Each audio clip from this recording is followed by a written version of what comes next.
Friends എന്നൊരു day in my ലൈഫാണ് ചെയ്യുന്നത്. അങ്ങനെ പ്ലാൻ ചെയ്തിട്ടൊന്നും ചെയ്തതല്ല. ഒരു ലേസി സാറ്റർഡേ അവധിയുള്ള ദിവസം രാവിലെ എണീറ്റപ്പോൾ കുറച്ച് ടൈം ഉണ്ടായിരുന്നതുകൊണ്ട് ചെയ്യാമെന്ന് വിചാരിച്ചു. അപ്പോൾ രാവിലെ നമുക്ക് വെള്ളം കുടിക്കുന്ന ശീലമുണ്ട്. നോർമൽ വാട്ടറാണ് കുടിക്കുന്നത്, ചൂടുവെള്ളം കുടിക്കണമെന്നല്ലേ. എന്തായാലും ഇതിന് സൈഡ് എഫക്ട്സ് എന്തെങ്കിലും ഉണ്ടോ എന്ന് അറിയില്ല. അങ്ങനെ നമ്മൾ എണ്ണീറ്റ് വെള്ളമൊക്കെ കുടിച്ച് ബ്രഷൊക്കെ ചെയ്ത് ഒന്ന് ഫ്രഷായിട്ട് നമ്മുടെ റൂമിൻ്റെ ഗ്ലാസ് ഡോറാണ് ഫസ്റ്റ് ഞാൻ തുറക്കാറ്. അപ്പോൾ ഗ്ലാസ് ഡോറ് തുറന്ന് പുറത്തെ കാഴ്ചയൊക്കെ കുറച്ച് നേരം ഒന്ന് നോക്കി നിൽക്കും. എല്ലാ ദിവസവും സമയം കിട്ടാറില്ല, അവധിയുള്ളപ്പം മാത്രം. അപ്പം നമ്മുടെ സൈഡ് വ്യൂ എന്ന് പറയുന്നത് നമ്മുടെ തന്നെ പറമ്പാണ് കാണുന്നത്. അപ്പം ജസ്റ്റ് ആ മോർണിംഗ് വൈബ്സിലെ ആ നേച്ചറൊന്ന് കാണുന്ന ഒരു സന്തോഷമുണ്ടല്ലോ, അതിന് വേണ്ടി മാത്രം. പെട്ടെന്ന് തന്നെ നമ്മൾ മേളിലാണ് നമ്മുടെ വാഷിംഗ് മെഷീൻ സെറ്റ് ചെയ്തേക്കുന്നത്. അപ്പം അതിൽ കഴുകാനുള്ള തുണിയും കൂടെ അങ്ങ് ഇട്ടിട്ട് പോവുകയാണെങ്കിൽ അതും കൂടെ അങ്ങ് നടന്നോളുമല്ലോ. പിന്നെ ഓൾറെഡി നമ്മൾ കഴുകിയ ഡ്രൈ ആയി കിട്ടിയ ഉണങ്ങിയ തുണികളുണ്ടല്ലോ, നമ്മൾ ഷെയ്ഡിലിട്ട് ഉണക്കിയ തുണികളാണ്. അപ്പം അത് അവധി ഉണ്ടെങ്കിൽ വെയിലുണ്ടെങ്കിലും ഞാൻ മാക്സിമം അതൊന്ന് വെയിൽ കൊള്ളിച്ച് തിരിച്ചും മറിച്ചും ഇട്ടെടുക്കാൻ ശ്രമിക്കാറുണ്ട്. എല്ലാ ദിവസവും പറ്റാറില്ല, അവധിയുള്ളപ്പോൾ. എന്താണെന്നറിയില്ല, അങ്ങനെ ഉണങ്ങിയ തുണിയാണെങ്കിൽ പോലും എനിക്കൊന്ന് വെയിലത്ത് തിരിച്ചു മറിച്ചിട്ട് അത് ആ ചൂടോടുകൂടെ ഒന്ന് എടുത്ത് കട്ടിലെ കൊണ്ടിടുന്ന ഇട്ടിട്ട് മടക്കുന്ന ഒരു പ്രത്യേക ഒരു മെൻ്റൽ സാറ്റിസ്ഫാക്ഷനാണ്. എല്ലാവർക്കും ആ ഒരു സുഖം കിട്ടുമോയെന്ന് എനിക്കറിയില്ല. എനിക്കെന്തോ അതൊരു സന്തോഷം തരുന്ന ഒരു ഫാക്ടറാണ്. അപ്പോൾ അങ്ങനെ തുണിയൊക്കെ വിരിച്ചിട്ട് പോകാമെന്ന് വിചാരിച്ചപ്പോഴേക്കിനും ഡപ്പേന്നും പറഞ്ഞൊരു സൗണ്ട്. നോക്കിയപ്പോൾ എന്താണ്, ഭാരം കൊണ്ടാണെന്ന് തോന്നുന്നു, തുണിയെല്ലാം പൊട്ടി താഴെ അയന്ന് വീണ് കിടപ്പുണ്ട്. അങ്ങനെ അതിൻ്റെ പുറകെ നിൽക്കാൻ സമയമില്ലാഞ്ഞുകൊണ്ട് വേഗം ചായ ഇടാൻ പോകാമെന്ന് വിചാരിച്ചു. അപ്പോൾ നോർമലി നമ്മൾ കവറ് പാലിലാണ് ചായക്ക് എടുക്കുന്നത്. അപ്പോൾ അന്ന് നമ്മൾ പാല് വാങ്ങിക്കാൻ മറന്നു. അപ്പോൾ അതുകൊണ്ട് നമ്മളത് പാൽപ്പൊടിയിലാണ് അന്നത്തെ ചായ ഇട്ടത്. നോർമലി നമുക്ക് അവധിയുള്ള ദിവസമാണെങ്കിൽ ഞങ്ങൾ രണ്ടുപേരും കൂടി കുറച്ച് നേരം ഇരുന്ന് സംസാരിച്ച് പതുക്കെയൊക്കെയാണ്, എല്ലാം സ്ലോ മോഷനിലായിരിക്കും ചെയ്യുന്നത്. അല്ലാത്ത ദിവസം എന്ന് വെച്ചാൽ ഞാൻ ഓടിയാണോ ചായ കുടിക്കുന്നത്, നടന്നാണോ ചായ കുടിക്കുന്നത് എന്ന് തന്നെ എനിക്കറിയില്ല. അപ്പോൾ ഓൾറെഡി നമുക്ക് അപ്പവും ബീഫും ഇരിക്കുന്നുണ്ടായിരുന്നു. അപ്പോൾ ജസ്റ്റ് അതൊന്ന് ചൂടാക്കി എടുത്താൽ മതിയായിരുന്നു. അങ്ങനെ അടിപൊളി നമ്മൾ ബ്രേക്ക്ഫാസ്റ്റ് കഴിച്ചു. അതിന് ശേഷം തലേ ദിവസം നമ്മൾ അഴീക്കലിൽ പോയിട്ടുണ്ടായിരുന്നേ, അവിടെ ഫെസ്റ്റായിരുന്നു. അപ്പം അന്നത്തെ വീഡിയോ ഞാനൊന്ന് എഡിറ്റ് ചെയ്ത് അപ്ലോഡ് ചെയ്യുമായിരുന്നു. അങ്ങനെ ഇരുന്നപ്പോഴേക്കും എൻ്റെ സിസ്റ്ററും വാവയും ചെന്നൈയിൽ നിന്ന് വിളിച്ചു. എന്നെ കണ്ട സന്തോഷത്തിലാണോന്ന് അറിയില്ല, ചിരിക്കുന്നതിൻ്റെ ഇടയിൽ അവൾ പാലും കവട്ടിയെ. അങ്ങനെ പിന്നെ നമ്മൾ വീണ്ടും തിരിച്ച് ജോലിയിലേക്ക് പ്രവേശിച്ചു. പ്ലേറ്റ്സ് വാഷിംഗ് ആണ് മെയിൻ, അതായത് ക്ലീനിങ്. എത്ര കഴുകിയാലും പാത്രങ്ങളുടെ എണ്ണം തീരുമോയെന്ന് അറിയില്ല. എല്ലാ വീട്ടിലെ അവസ്ഥ ഇതാണെന്നാണ് എനിക്ക് തോന്നുന്നത്. അപ്പോൾ ഞാൻ മാക്സിമം നമ്പർ ഓഫ് പ്ലേറ്റ്സ് അല്ലെങ്കിൽ നമ്പർ ഓഫ് ഡിഷസ് കുറച്ചിട്ട് എടുത്ത പാത്രങ്ങൾ തന്നെ കഴുകി വീണ്ടും ഉപയോഗിക്കാനായിട്ട് ശ്രമിക്കാറുണ്ട്. ചില സമയത്ത് എനിക്കിതൊരു റിലാക്സിങ് ഫാക്ടറും കൂടെയാണ് പ്ലേറ്റ് വാഷിങ്. എപ്പോഴും അല്ല കേട്ടോ, ചിലപ്പം മാത്രം. അപ്പോൾ പ്ലേറ്റ്സ് എല്ലാം നന്നായി കഴുകി ഉണങ്ങിയ ശേഷം ഒരു തുണിയിൽ തുടച്ച് നല്ലോണം ഡ്രൈ ആക്കിയിട്ടാണ് ഞാനതിനെ നമ്മുടെ ഷെൽഫിൽ അടുക്കാറുള്ളത്. അങ്ങനെ ചെയ്തപ്പോഴാണ് നമ്മുടെ ക്രിസ്മസിനിട്ട വൈൻ കുപ്പിയെല്ലാം കാലിയായിരുന്നല്ലോ. അപ്പോൾ എല്ലാം ഒന്ന് കഴുകി ഉണക്കാൻ വേണ്ടി വെയിലത്ത് വെച്ചു. നമുക്ക് ഇനിയും ഇതിന് ആവശ്യമുള്ളതാണല്ലോ. അങ്ങനെ നോക്കിയപ്പോഴാണ് നമ്മുടെ ചെടികളെല്ലാം വിഷമിച്ച് നിൽക്കുന്നു. എനിക്ക് സത്യം പറഞ്ഞാൽ ചെടിയുടെ അടുത്ത് പോവാനോ അതിൻ്റെ കൂടെ ടൈം സ്പെൻഡ് ചെയ്യാനോ ഒന്നും പറ്റാറില്ല. അപ്പോൾ നമ്മളുടെ ആവശ്യത്തിന് വേണ്ടിയിട്ടുള്ള പച്ചമുളക്, ടൊമാറ്റോ, വെണ്ടയ്ക്ക, കരിവേപ്പ് ഇതൊക്കെയാണ് ഉള്ളത്. ചെറിയ പ്ലാന്റ്സ് എല്ലാം കണ്ടാൽ ശോഷിച്ചിരിക്കുവാണെങ്കിലും ഇത് അത്യാവശ്യം നമ്മളെ സഹായിക്കുന്നതാണ്. പക്ഷേ ഇവർക്ക് വേണ്ടത്ര ഒരു കെയർ കൊടുക്കാൻ എനിക്ക് പറ്റാറില്ല. അപ്പോൾ ഞാൻ അവധി കിട്ടുമ്പോഴാണ് ഇങ്ങനെ തൊട്ടും തലോടിയൊക്കെ ഒന്ന് ഇവരുടെ കൂടെ നിൽക്കുന്നത്.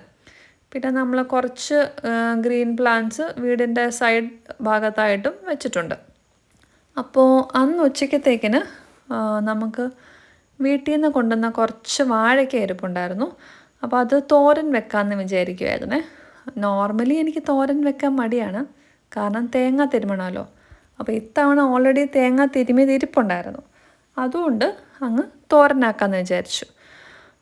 എൻ്റെ ലെഫ്റ്റ് ഹാൻഡിനെ പിടിച്ചുകൊണ്ടുള്ള അരിവും മുറുപ്പൊന്നും കണ്ടിട്ടൊന്നും തോന്നല്ലേ.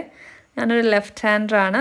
എഴുതുന്നത് റൈറ്റ് ഹാൻഡാണ്, പക്ഷേ എനിക്ക് ബാക്കി കാര്യങ്ങൾക്കൊക്കെ ഒരു വാക്കെന്ന് പറയുന്നത് ലെഫ്റ്റ് ഹാൻഡാണ്. അങ്ങനെ നമ്മളന്ന് ഉച്ചക്കത്തേക്കിന് വാഴയ്ക്ക തോരന്, മോര് കറി, ബീഫ്, അതുപോലെ പപ്പടം, ഇതെല്ലാം കൂടെയാണ് സെറ്റ് ചെയ്തത്. പെട്ടെന്ന് ആലോചിച്ച് നമ്മൾ കഴുകാനിട്ട തുണി വിരിച്ചില്ലല്ലോ. അപ്പം ഓൾറെഡി അയ പൊട്ടിയതുകൊണ്ട് ഞാൻ നമ്മുടെ വീടിൻ്റെ ഫ്രണ്ട് വശത്ത് ഓടിട്ടിട്ടുണ്ട്. അപ്പം അതിൻ്റെ മേളിലും പിന്നെ പറ്റുന്ന സ്ഥലത്തൊക്കെയും അങ്ങ് തുണി വിരിച്ചു. ഓൾറെഡി നല്ല വെയിലുണ്ടായിരുന്നല്ലോ, അപ്പോൾ പിന്നെ നന്നായിട്ട് ഉണങ്ങി കിട്ടുകയും ചെയ്യും. അപ്പോൾ ഒരു സെറ്റ് തുണിയും കൂടെ കിച്ചുവിൻ്റെ ഇട്ടാലോ എന്ന് വിചാരിച്ചു, കാരണം വെയിലുണ്ടായിരുന്നല്ലോ. അപ്പം നോർമലി ഞാൻ ഡ്രസ്സ് ഇടുന്നതിന് മുന്നേ സോർട്ട് ചെയ്തിട്ടാണ് ഇടുന്നത്. പാൻറ്റിൻ്റെ പോക്കറ്റ്സും ഷർട്ടിൻ്റെ പോക്കറ്റ്സൊക്കെ ചെക്ക് ചെയ്യാറുണ്ട്. സർപ്രൈസിംഗ്ലി എനിക്ക് അന്ന് കിച്ചുവിൻ്റെ പാൻറ്റിൻ്റെ പോക്കറ്റിൽ നിന്ന് കുറച്ച് പൈസയാണ് കിട്ടിയത്. നോർമലി ഞാൻ നേരത്തെ അത് പറയാറുണ്ട്, ഇപ്പം ഞാനത് പറയാറില്ല. അങ്ങനെ നമ്മുടെ ലഞ്ച് ടൈമായി. ലഞ്ചിന് നമ്മൾ പറഞ്ഞ ഐറ്റംസ് ഒക്കെ സെറ്റാണ്. നല്ല ലാവിഷായിട്ട് ചോറുണ്ടു, വയറ് നിറച്ച് ചോറുണ്ടു. എന്നിട്ട് ഒരു 1.5 മണിക്കൂർ പോയി നല്ല ഗാഢനിദ്രയായിരുന്നേ. അവധിയുള്ളപ്പം ഞാനൊന്ന് ഉറങ്ങാറുണ്ട്. പിന്നെ ഈവനിങ് ആയപ്പോഴേക്കും കിച്ചുവിൻ്റെ ഭാഷയിൽ പറഞ്ഞാൽ കിച്ചു തന്നെ ഇട്ട പൊടിച്ചായ സെറ്റ് ചെയ്ത് വെച്ചിട്ടുണ്ടായിരുന്നു. അപ്പോൾ ഞാൻ സിറ്റ് ഔട്ടിൽ വന്നിരുന്ന് ഒന്ന് ആസ്വദിച്ച് ചായയൊക്കെ കുടിച്ചു. അപ്പോഴേക്കിനും കിച്ചുവിന് പോകാൻ സമയമായിട്ടുണ്ടായിരുന്നു. അപ്പോൾ ടാറ്റ ബൈ ബൈ ഒക്കെ പറഞ്ഞ ആളിനെ വിട്ടു. പിന്നെ നമുക്ക് വീണ്ടും തിരിച്ച് ജോലിയിലേക്ക് കയറാൻ സമയമായി. ബാക്കി പ്ലേറ്റ്സ് ഉണ്ടായിരുന്നു കഴുകാൻ. അപ്പോൾ അതെല്ലാം നേരത്തെ പറഞ്ഞ പോലെ തന്നെ റീയൂസ്ഡാണ്, പക്ഷെ നമുക്ക് കഴുകാതിരിക്കാൻ ഓപ്ഷൻ ഇല്ലല്ലോ. അപ്പോൾ അങ്ങനെ എല്ലാം കഴുകി സെറ്റ് ചെയ്തു. ഈ സൈഡിലിരിക്കുന്ന ആ ഒരു സ്റ്റീലിൻ്റെ ആ ഒരു ഡിഷസ് എല്ലാം കഴുകിയിട്ട് വെക്കുന്ന ആ ഒരു ഇതിലാണ് ഞാൻ കമത്തി വെക്കുന്നത്, വെള്ളം തോരാൻ വേണ്ടിയിട്ട്. അപ്പോൾ അതിൻ്റെ അടിയിൽ നമ്മളൊരു ഡ്രയർ തുണിയുണ്ട്, മീൻസ് ഓട്ടോ ഡ്രൈയിങ് തുണിയാണ്. പിന്നെ നമുക്ക് ഈ പറഞ്ഞ പോലെ ഇന്ന് കറ്റാന ഫെസ്റ്റ് കാണാൻ പോകണം, വെട്ടിക്കോട് വീട്ടിൽ പോകണം, കറ്റാന വീട്ടിൽ പോകണം. അപ്പം എല്ലായിടത്തും കൂടി പോകാനായിട്ട് സമയം കുറവാണ്. ഞാൻ പെട്ടെന്നൊരു കുളി വാസാക്കി, ഒരുങ്ങാനൊന്നും സമയമില്ല. ഒരു പൊട്ടൊക്കെ തൊട്ടിട്ട് ചാടിയും ഇറങ്ങി. പോകുന്ന വഴിക്ക് ഒന്ന് കുരിശ് വരച്ചിട്ടാണ് പോയത്. ഈശോമറിയ യോസേപ്പിനെ നമുക്കങ്ങനെ വിട്ട് കളയാൻ പറ്റില്ലല്ലോ. അപ്പോൾ അത് കഴിഞ്ഞിട്ട് നമ്മുടെ വീട്ടിൽ നിന്ന് ഒരു 10 കിലോമീറ്റേഴ്സാണ് ഓൾമോസ്റ്റ് ഉള്ളത് കറ്റാനത്തേക്ക്. ഓൾറെഡി കിച്ചു പോയതുകൊണ്ട് എനിക്ക് പിന്നെ സെപ്പറേറ്റ് പോകേണ്ടി വന്നു. കിച്ചുവിന് തിരിച്ചു വരാൻ പറ്റത്തില്ലായിരുന്നു. അപ്പോൾ അങ്ങനെ ഞാൻ ഡ്രൈവ് ചെയ്താണ് പോയത്. എൻ്റെ വീടാണെങ്കിലും ഹസ്ബൻഡിൻ്റെ വീടാണെങ്കിലും പള്ളിയും എല്ലാം ഒരു 2 കിലോമീറ്റേഴ്സ് ഗ്യാപ്പിലാണ്. അപ്പോൾ അതുകൊണ്ട് എല്ലായിടത്തും പോകുമ്പോൾ ഒരുമിച്ചിങ്ങ് പോയിട്ട് വരാൻ പറ്റും. അപ്പോൾ ഞാനിങ്ങനെ സർപ്രൈസസ് കൊടുക്കാറുണ്ട്. ഇതെൻ്റെ ഗ്രാൻഡ് മദറാണ്, അമ്മച്ചിയുടെ മുഖത്തെ സന്തോഷമാണ് എന്നെ കാണുമ്പോൾ. ഇത് കിച്ചുൻ്റെ അമ്മയാണ്. അപ്പോൾ ഞങ്ങൾ കുറച്ച് നേരമൊക്കെ ഇരുന്ന് സംസാരിച്ചു. അപ്പോൾ ഓൾറെഡി ഉറങ്ങിയായിരുന്നു, ലേറ്റായിട്ടാണ് ഞങ്ങൾ എത്തിയത്. അതിന് ശേഷം നോക്കിയപ്പോൾ ജിക്കി പെണ്ണ് അവിടെ ക്ഷീണിച്ച് കിടക്കുന്നുണ്ടായിരുന്നു. അവൾ ഫുഡൊക്കെ കഴിച്ച് ഹൗസ്ഫുൾ ആക്കിയിട്ടുള്ള ക്ഷീണമാണെന്നാണ് തോന്നുന്നത്. പിന്നെ അവളോട് ടാറ്റ ബൈ ബൈ ഒക്കെ പറഞ്ഞ് നമ്മൾ കറ്റാന ഫെസ്റ്റിലെത്തി. കറ്റാന ഫെസ്റ്റ് വന്നപ്പോഴോ എന്താ പൊളി വൈബ്. എല്ലാവർക്കും ഒരു ഓളം മൂഡിലായിരുന്നു. ഗാനമേളയായിരുന്നു അന്നത്തെ നമ്മുടെ പ്രോഗ്രാം. അപ്പോൾ കൊച്ചു പിള്ളേർ മുതൽ വലിയവർ വരെ എല്ലാവരും ഒരേപോലെ എൻജോയ് ചെയ്തു. കൂട്ടത്തിൽ നമുക്ക് ഇഷ്ടം പോലെ food items, variety food items, panipuri, bhelpuri, kulukki sarbath, popcorn എല്ലാം അവൈലബിൾ ആയിരുന്നു. കൂടാതെ കുട്ടികൾക്ക് കുറേ അമ്യൂസ്മെൻറ്റ്സും ഉണ്ടായിരുന്നു. അങ്ങനെ ഞങ്ങൾ വൈകുന്നേരം ഏകദേശം എനിക്ക് തോന്നുന്നു ഒരു 11 o'clock ആയി രാത്രി തിരിച്ച് വീട്ടിലെത്തി. ആദ്യമേ ഒരു പാത്രത്തിൽ കഴിക്കാമെന്ന് വിചാരിച്ച് തുടങ്ങിയതാണ്. പക്ഷേ ഒരു പാത്രത്തിൽ കഴിച്ചുള്ളൂ, കുറച്ച് കൺജസ്റ്റഡ് ആയതുകൊണ്ട്.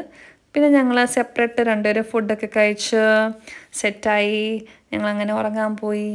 അപ്പോൾ ഇന്നത്തെ വീഡിയോ തീരുവാണ്.